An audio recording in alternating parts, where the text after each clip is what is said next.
எபிசோட்கான hot star ப்ரோமோல Subiksha கதறி கதறி அழுகுறாங்க. என்னடா இது, காலையில் என்னன்னா வியானா அழுவுது, அதுக்கப்புறம் அரோரா அழுவுது, இப்போ என்னன்னா சுபிக்ஷா அழுவுது, என்னடா நடக்குது அப்படின்ற மாதிரி கேட்டிங்கன்னா, இவனுங்களுக்கு கொடுத்தது வந்து ஸ்கூல் டாஸ்க் இல்லை, யார் வந்து அதிகமாக அழுவுறதுன்ற டாஸ்க் தான் கொடுத்துருக்கானுங்க போல. பயங்கரமாக பர்ஃபார்மன்ஸ் அள்ளி கொட்டுறானுங்க.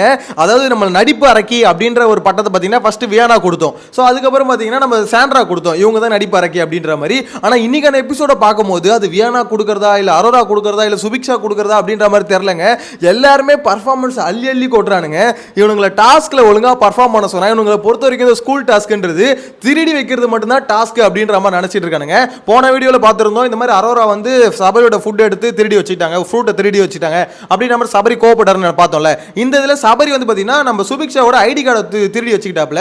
இவனுங்களை பொறுத்த திருடி வைக்கிறது மட்டும்தான் கண்டென்ட் நினைச்சுன்னு பண்றானுங்க. பிக் பாஸ் அவனுக்கிட்ட சொல்லி நிப்பாட்டுங்க, இது திருடுற டாஸ்க் இல்லடா ஸ்கூல் டாஸ்க் அப்படின்னு சொல்லி நிப்பாட்டுங்க. இவனுங்களை பொறுத்தவரை ஸ்கூல் பசங்க திருடனுங்க அப்படின்ற மாதிரி காமிக்கிறானுங்க. இது எவ்வளவு ஒஸ்டான விஷயம் தெரியுமா? ஸ்கூல் பசங்க திருட மட்டும் தான் செய்வானுங்களா, வேற எதுவுமே பண்ண மாட்டானுங்களா? எனக்கு இவனுங்க என்ன ப்ரொஜெக்ட் பண்ண ட்ரை பண்றானுங்க, என்ன நினைச்சு இதெல்லாம் பண்றானுங்க? மாறி மாறி மாறி திருடிக்கிட்டே இருக்கானுங்க. இந்த வியானா ஷூவை திருடி வச்சது, அதுக்கப்புறம் அரோனா பழத்தை திருடி வச்சது, இவன் என்ன ஐடி கார்டை திருடி வச்சுக்கிறான். ஐடி கார்டை திருடி வச்சது கூட விடுங்களேன், அந்த சுபிக்ஷா இருக்கு, எம்மா சுபிக்ஷா அவ்வளவுதாம்மா தேறிட்டமா, விக்கல் சீக்கிரம் உனக்கு எல்லாத்தையும் கத்து குத்துட்டாமா அப்படின்ற மாதிரி தான் சொல்ல தோணுது. என்னம்மா எங்கம்மா கத்துக்கிட்டு இப்படி நடிக்கிற அப்படின்ற மாதிரி தான் இருக்கு. பர்ஃபார்மன்ஸ் ஒரு பக்கம் தூக்குது அப்படின்ற மாதிரி தான் சொல்லணும். விக்கல் சீக்கிரம் கூட ஃபன்ன்ற பேர்ல ஒரு பக்கம் கொண்டுகிட்டு இருக்கு அப்படி. ஆனா சுபிக்ஷா வந்து பாத்தீங்கன்னா அவர்கிட்ட ட்ரைனிங் எடுத்துட்டு வந்து நல்லாவே பர்ஃபார்ம் பண்றாங்க. ஒரு பக்கம் போயிட்டு இது கர்டன் எல்லாம் மூடிட்டு பாத்தீங்கன்னா அந்த ட்ரெஸ்ஸிங் ரூம்ல உட்காந்து அழுதுட்டு இருக்காங்க. ஸோ அதை எனக்கு பார்க்கும்போது இவ்வளோ பர்ஃபார்ம் பண்ண தேவையே இல்லை, அது ஜஸ்ட் ஒரு ஐடி கார்டு. இது வந்து டிராமா, அதாவது டாஸ்க்குள்ள டிராமா பண்றாங்களா இல்ல உண்மையிலேயே உங்களை ஹர்ட் ஆகி அழுகுறாங்களா என்னன்னு தெரியல. அதை பார்க்கும்போது பாத்தீங்கன்னா ரியலா அழுகுற மாதிரி தான் இருக்கு. ஆனா இதுக்கு இந்த மாதிரி அழுவுறது, இந்த மாதிரி சீன் கிரியேட் பண்றது தான் பார்க்கறதுக்கு ரொம்ப கிரிஞ்சா இருக்கு. நான் தான் சொன்னேன்ல, இந்த டாஸ்க்கை பொறுத்த வரைக்கும் கிரிஞ்சி ரொம்பவே பண்ண போறானுங்க அப்படின்ற மாதிரி. அந்த மாதிரி தாங்க பண்ணிட்டு இருக்கானுங்க. ஏன்டா இதெல்லாம் பண்றீங்க அப்படின்ற மாதிரி தான் இருக்கு. இதில் இந்த டாஸ்க்கை பொறுத்த வரைக்கும் யார் கொஞ்சம் பாயிண்டாக இப்போ விளையாடிட்டு இருக்கா அப்படின்ற மாதிரி பார்த்தோன்னு வச்சுக்கோங்களேன். கனி கிட்ட ஒரு பாயிண்ட் கச்சிச்சு. அதாவது இந்த கமருதீனும் அப்புறம் விஜய் பார்வதி, நான் காலையில் வீடியோவில் சொல்லியிருந்தேன்ல, இவங்க ரெண்டு பேரும் ஒரு வார்டனு அதுக்கப்புறம் வந்து ஸ்டூடெண்ட் அப்படின்ற மாதிரி இல்லை, அந்த பாயிண்ட் எடுத்துக்கிட்டு பார்த்தீங்கன்னா கனி வந்து ப்ளே பண்ண ஆரம்பிச்சிட்டாங்க. இன்னொரு சைடில் இது பார்வதிக்கும் எஃப்ஜேக்கும் நடுவில் ஒரு சண்டை, அதாவது இவங்க ரெண்டு பேருக்குள்ள மாறி மாறி சண்டை வந்துகிட்டே இருக்கு. அதுக்கான காரணம் என்னன்னு பார்த்தீங்கன்னா, எஃப்ஜேவை பொறுத்த வரைக்கும் பார்வதி பண்ணுறது சுத்தமாக பிடிக்கல அவனுக்கு. அதாவது இந்த பொண்ணு வந்து எங்கேயுமே நம்மளை பேச விட மாட்டுது. அதாவது வார்டன் வந்து பார்த்தீங்கன்னா ஒரு விஷயம் எக்ஸ்பிளைன் பண்ணுறாங்க அப்படின்னா இவன் என்ன நினைக்கிறான், நம்ம பேசணும்னு நினைக்கிறான். பார்வதி என்னன்னா நான் வேற எவனுமே பேசக்கூடாது, நம்ம மட்டும் தான் பேசணும் அப்படின்னு மாதிரி பார்வதி நினைக்கிறாங்க. பார்வதி பொறுத்தவரை இங்கே மட்டும் தான் அப்படி நினைக்கிறாங்க. பார்த்தீங்கன்னா எல்லா இடத்துலையும் அப்படிதான். ஏமா நீ விஜய் தான் நாங்கள் ஒத்துக்கிறோம், அதுக்குன்னு மற்றவங்களையும் கொஞ்சம் பேச விடுமா அப்படின்ற மாதிரி தான் இருக்கு. அப்பட்டமா தெரியுது அங்கே எஃப்ஜேக்கும் பார்வதிக்கும் நடுவில் ஒரு ஃபைட் போயிட்டு இருக்குல்ல, அது வந்து பார்த்தீங்கன்னா மாறி மாறி அடிச்சுக்கிறாங்க. தோசை சுட்டுக்குன்னே ரெண்டு பேரும் பார்த்தீங்கன்னா மற்றவங்க சுட்டுப்பாங்க போல, அந்த அளவுக்கு வந்து கத்திக்கிட்டே இருக்காங்க. ஸோ என்னை பொறுத்த வரைக்கும் இவங்களுக்குள்ள மட்டும் ஓரளவுக்கு ஒரு கண்டென்ட் வந்து வருது, அதாவது சண்டை வந்து ஸ்டார்ட் ஆயிடுச்சு அப்படின்ற மாதிரி சொல்லணும். ஏன்னா பர்சனல் வெஞ்சன்ஸ் இருக்குல்ல எஃப்ஜேக்கும் பார்வதிக்கு நடுவில், அது வந்து பார்த்தீங்கன்னா கொஞ்சம் அங்கங்கே எட்டி பார்க்குது. மற்றபடி இந்த சபரி, இந்த சுபிக்ஷா இவனுங்கெல்லாம் பண்ணுறது பார்த்தீங்கன்னா ஃபுல் அண்ட் ஃபுல் கிரிஞ்சி. என்னடா கிரிஞ்சி அல்டிமேட்டாக போயிட்டு இருக்கு அப்படின்ற மாதிரி தாங்க இருக்கு. சீரியஸ்லி நீங்கள் சொல்லுங்கள், அதாவது இந்த டாஸ்கில் வந்து பார்த்தீங்கன்னா யாரோட பர்ஃபார்மன்ஸ் ஓரளவுக்கு ஓகேப்பா, இந்த ஸ்கூல் பையன் மாதிரி யார் இருக்கா அப்படின்றத கமெண்ட்டில் மென்ஷன் பண்ணுங்கள். ஏன்னா என்ன பொறுத்த வரைக்கும் பார்த்தீங்கன்னா ஸ்கூல் பசங்க மாதிரி யார் இங்கே நடந்துக்கிறா அப்படின்ற மாதிரி எனக்கு புரியல. அதாவது 11வது 12வது பசங்க மாதிரி, ஏன்னா ஒன்று பால்வடி பசங்க மாதிரி நடந்துக்கிறானுங்க, இல்லை 1வது 2வது பசங்க கூட இவ்வளவு முட்டாள்தனமாக நடந்து போனாங்கன்னு தெரியல. எனிவேஸ், அதாவது எப்படி சொல்கிறது, எல்கேஜி அந்த மாதிரி பசங்க வந்து இந்த மாதிரி நடந்துக்கிறதுக்கு ஓரளவுக்கு வாய்ப்பு இருக்குது, அதுங்களே போய் கொஞ்சம் தெளிவாக இருக்குன்னு நினைக்கிறேன். எனிவேஸ் அந்த மாதிரி பண்ணணும்னு வச்சுக்கோங்களேன். ஆனால் இதுக்கு பிக் பாஸ் கொடுத்த டாஸ்க் வந்து 11வது 12வது, அதாவது அவரே சொல்லி தான் செஞ்சாரு, இந்த மாதிரி இந்த ஸ்கூல் பசங்க வந்து கொஞ்சம் மெச்சூர்டா இருப்பாங்க அப்படின்ற மாதிரி சொல்றாங்க. ஸோ அப்படின்னும் போது நம்மளுக்கே தெரியும் ஒரு 11வது படிக்கிற பையன் 12வது படிக்கிற பையன்லாம் இப்போ எப்படி இருக்கானுங்க, என்ன மாதிரி பேசுவானுங்க வைப்பானுங்கன்னு. ஆனால் இவனுக்கு வந்து உண்மையிலேயே இவனுங்களாம் ஸ்கூல்லாம் படிச்சுட்டு போனானுங்களா என்னன்னு தெரியல, எடுத்தோன்னே டேரக்டா எல்கேஜி யூகேஜி மாதிரி தான் பண்ணிட்டு இருக்கானுங்க. ரொம்ப உக்கிரமா போயிட்டு இருக்குங்க. திருடுறது மட்டுமே ஒரு கண்டென்ட்டா வச்சுட்டு இருக்கானுங்க. ஸ்கூல் பசங்கனாலே ஃபுல் அண்ட் ஃபுல் திருட தான் செய்வாங்க. எல்லார் பொருளையும் திருடி வச்சுக்கிட்டு அதுக்கப்புறம் அவங்க அளவுறது, அதுக்கடுத்து பார்த்தீங்கன்னா எடுத்து கொடுத்தது பேர் அவங்க திட்டினதுக்கப்புறம் இவங்க அழுவுறது. ஸோ இந்த மாதிரி ட்ராமான்னு சொல்லிட்டு ட்ராமாவை கிரியேட் பண்ணிட்டு இருக்கானுங்க. இது எங்கேஜிங்காக இருக்கும் அப்படின்ற மாதிரி பிக் பாஸ் டீம் நம்புதா இல்லை நம்மளை நம்ப வைக்க ட்ரை பண்ணுதா என்னன்னு தெரியலங்க. சீரியஸ்லி சொல்கிறோம், சுத்தமாக ரொம்ப ரொம்ப மோசமாக பண்ணிட்டு இருக்காங்க அப்படின்ற மாதிரி தான் பர்சனலாக எனக்கு தோணுது. அதுலேயும் சபரி இந்த ஐடி கார்டு எடுத்து வச்சார்ல, சபரி வந்து லாஸ்ட் டைமே உனக்கு நீ ஒருத்தவங்களை எடுத்து வச்சது கற்றுன்னு கத்துற அப்படின்னும் போது நீ திருப்பி இன்னொரு பொருளை எடுத்து வச்சுட்டு அது வந்து எதுக்கு இந்த மாதிரி ஒரு கண்டென்ட், ஒரே கண்டென்ட் ஏன்டா லூப் மோடில் பண்ணுறீங்க?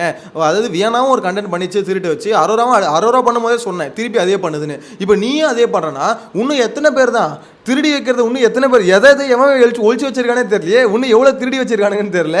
பிக் பாஸ் பார்த்து கடைசியில் எங்கே ஒழிச்சு வச்சுன்னு அவனுங்களுக்கே தெரியாமல் போயிட போகுது. கொஞ்சம் பாருங்க, இது வந்து பார்த்தீங்கன்னா பிக் பாஸ் ஸ்கூலா இல்லை திருட்டு ஸ்கூலா என்னன்னு தெரியல. ஏன்னா அந்த மாதிரி தாங்க இருக்குது. சீரியஸ்லி எல்லாருமே திருடுறது மட்டுமே ஒரு சூப்பரான ஒரு டாப்பிக்காக ஒரு கண்டென்ட்டாக நினச்சி பண்ணிட்டு இருக்காங்க அப்படின்ற மாதிரி தான் தோணுது. ஸோ அது தாண்டி அதாவது இப்போ திருட்டு மட்டும் ஒரு கண்டென்ட்ன்றதை தாண்டி நான் லாஸ்ட் வீடியோ சொன்ன மாதிரி கொஞ்சம் ஓகே கொஞ்சம் எக்ஸ்ப்ளோர் பண்ணலாம். ஓகே நம்மளுக்குன்னு ஒரு கேரக்டர் ஒன்று எடுத்துக்கலாம். நம்ம வந்து பார்த்தீங்கன்னா வில்லன், ஓகே எல்லா டீச்சரையும் முறைகிறேன் நான் அப்படின்ற மாதிரி ஒரு இது எடுக்கலாம் அப்படின்ற மாதிரி எவனுமே யோசிக்க மாட்டான். ஆக்சுவலாக அந்த மாதிரி எடுக்கும் போது தாங்க டாஸ்க் வந்து இன்ட்ரெஸ்டிங்காக. ஸ்கூல் டாஸ்க் வந்து பார்த்தீங்கன்னா நிறைய பிரச்சனை வர டாஸ்க். இப்போதைக்கு பிரச்சனை என்ன தெரியுமா ஓடிட்டு இருக்கு, ஒன்லி இந்த மாதிரி திருட்டு பிரச்சனை.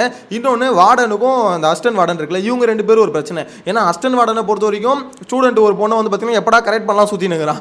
அதே மாதிரி பார்த்தீங்கன்னா வார்டன் மெயின் வார்டனை பொறுத்த வரைக்கும் ஸ்டூடெண்ட் ஒரு பையனை வந்து எப்படா காலமிக்க விட சொல்லலாம் அப்படின்ற மாதிரி சுற்றிட்டு இருக்காங்க. ஸோ இந்த 3 பிரச்சனை தான் பார்த்தீங்கன்னா சுற்றி ஓடிட்டு இருக்கு. ஓவராலாக சொல்லணும்னு வச்சுக்கோங்களேன், ரொம்ப வெறுப்பாக போயிட்டு இருக்கு அப்படின்றத உண்மை. அதை அக்செப்ட் பண்ணி தான் ஆகணும். ஆனால் அதுக்கு நடுவில் நேற்று மாதிரி இல்லைங்க. அதாவது நேற்று வந்து பார்த்தீங்கன்னா சுத்தமாக கண்டென்ட்டே இல்லை அப்படின்ற மாதிரி தெரிஞ்சதுனால பிக் பாஸ் கூப்பிட்டு ஒரு ஆள் சொல்லிட்டாரு என்னன்னு தெரியல. அதாவது இந்த மாதிரி சுத்தமாக கண்டென்ட் இல்லை, ஏதாவது பண்ணுங்க, நீங்கள் ஏதாவது பண்ணால் தான் கண்டென்ட் கிரியேட் ஆகும் அப்படின்ற மாதிரி சொல்லிட்டாரு என்னன்னு தெரியல. கண்டென்ட் பண்ணுறேன்டா, காலையில் ஏந்ததுலேருந்து கண்டென்ட் பண்ணுறேன்னு சொல்லிட்டு எல்லாத்தையும் திருட ஆரம்பிச்சிட்டானுங்க. காலையிலேருந்து ஃபுல்லாக கண்டென்ட் தான். ஏன் எல்லாம் இப்படி பண்ணுறானுங்கன்னு தெரியல. ஆனால் விக்கல் சீக்கிரம் யூனிக்குங்க. விக்கல் சீக்கிரம் பொறுத்த வரைக்கும் அவர் வந்து தனியாக இருக்காரு. அவர் சொல்கிறார் இது மாதிரி திருடுறதுலாம் என்ன இது அப்படின்ற மாதிரி, நான் ஃபன் மட்டும்தான் பண்ணுவேன் அப்படின்ற மாதிரி அவர் மட்டும்தான் இந்த டாஸ்க் என்னன்னு புரிஞ்சுக்கிட்டு ஒரு ஃபன் கண்டென்ட் பண்ணிட்டு இருக்காரு. ரொம்பவே இன்ட்ரெஸ்டாக பண்ணிட்டு இருக்காரு. அவர் பேர் கூட ஏதோ விட்லரா ஏதோ சொல்லிட்டு சுற்றிட்டு இருக்காரு. ஸோ நல்லா தான் இருக்கு. அதாவது எப்படி சொல்றது, அந்த பக்கம் கேமராவே திரும்பாத அளவுக்கு நல்லா இருக்கு. விக்கல் சீக்கிரம் போனால் கேமராவே திரும்பிக்குது. இந்த திவாகர் வந்து போனா திரும்பிச்சு பார்த்தீங்களா, அந்த மாதிரி இவர் பண்ற பர்ஃபார்மன்ஸை பார்த்துட்டு கேமராவே திரும்பிக்குது. ஓகே நம்ம இதுக்கு பார்வதியே காமிச்சிடலாம், இதுக்கு எஃப்ஜேவே காமிச்சிடலாம் அப்படின்ற மாதிரி கேமரா பயப்படுற அளவுக்கு ஒரு பர்ஃபார்மன்ஸை காமிச்சிட்டு இருக்காரு. கண்ணை உருட்டி அப்படின்ற மாதிரி தான் சொல்ல தோணுது. என்ன பொறுத்த வரைக்கும் சிம்பிளாக ஒரு விஷயம் சொல்லணும்னு வச்சுக்கோங்களேன், இந்த ஸ்கூல் டாஸ்க்கை பொறுத்த வரைக்கும் இன்ட்ரெஸ்டிங்காக கொண்டு போக முடியுமா அப்படின்னு கேட்டால் கொண்டு போக முடியும். ஆனால் இவனுங்க கொண்டு போக மாட்டானுங்க அப்படின்றதான் உண்மை.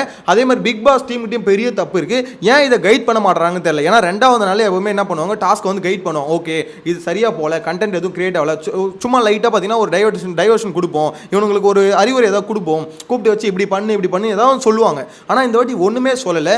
இன்னொன்று இந்த பிரின்சிபல் கேரக்டர் பிரசன்ட் இருக்கார்ல, வேஸ்ட். ஏன்னா பிரின்சிபல்ன்றது அவ்வளோ பவர்ஃபுல்லான ஒரு பொசிஷன். அந்த பொசிஷனை வச்சு சூப்பராக பண்ணலாம். அப்படின்னும் போது அதை வந்து ஏன் அவர் வந்து இன்னும் நல்லா பண்ண மாட்டாருன்னு தெரியல. ஏன்னா அவங்க கிட்ட இருக்க பவரை வந்து யூஸ் பண்ணணும், ஸ்டூடெண்ட்ஸ் கிட்ட யூஸ் பண்ணணும், ஸ்டாஃப்ஸ் கிட்ட யூஸ் பண்ணணும் அப்படின்றது தான் என்ன பொறுத்து தோணுது. கனி வந்து இங்கே ஓவர்டேக் பண்ணிட்டு இருக்காங்க. கனி என்ன பண்ணிட்டு இருக்காங்க, அவங்க வந்து லீட் எடுத்துக்கிட்டு இருக்காங்க. அவங்க வந்து பார்த்தீங்கன்னா இப்போதைக்கு பாயிண்ட் ரெஜிஸ்டர் பண்ணிக்கிட்டே இருக்காங்க. சார் பிரின்சிபல் சார் நீங்கள் தான் சார் கேட்கணும் அப்படின்ற மாதிரி. அந்த இடத்துல பிரச்சனை என்ன பண்ணணும், டீச்சர் நீங்கள் டீச்சர் வேலையை மட்டும் பாருங்க, கேட்கறதுல எனக்கு தெரியும் அப்படின்னு சொல்லிட்டு ஆஃப் பண்ணல.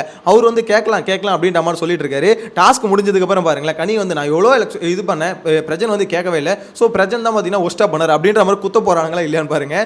ஏன்னா இவர்கிட்ட பவர் இருக்கு. கனி வந்து இந்த மாதிரி சொல்லிட்டீங்களா இதோட கிளம்புங்க, என்ன பண்ணணும்னு எனக்கு தெரியும் அப்படின்னு சொல்லிட்டு இவர் போய் ஆக்ஷன் எடுக்கணும். ஆனால் இவரை பொறுத்த வரைக்கும் எல்லாம் நோட் பண்ணி வச்சுக்கிறேன், எல்லாத்தையும் நோட் பண்ணிக்கிறேன். எங்க நோட் பண்ணி வச்சு என்ன பண்ண போற, விஜய் சேதுபதி வந்து கொடுக்க போறியா என்னன்னு ஒன்றும் புரியலையே. எனக்கு தெரிஞ்சு பிரதன் வந்து போன வாரம் நம்ம ரொம்ப கத்திட்டோம், அடி வாங்கிட்டோம். ஸோ இப்போ என்ன பண்ணுறோம், ரொம்ப பொலைட்டாக ஆடுறோம் அப்படின்ற மாதிரி ஒன்று பண்ணுறாரு.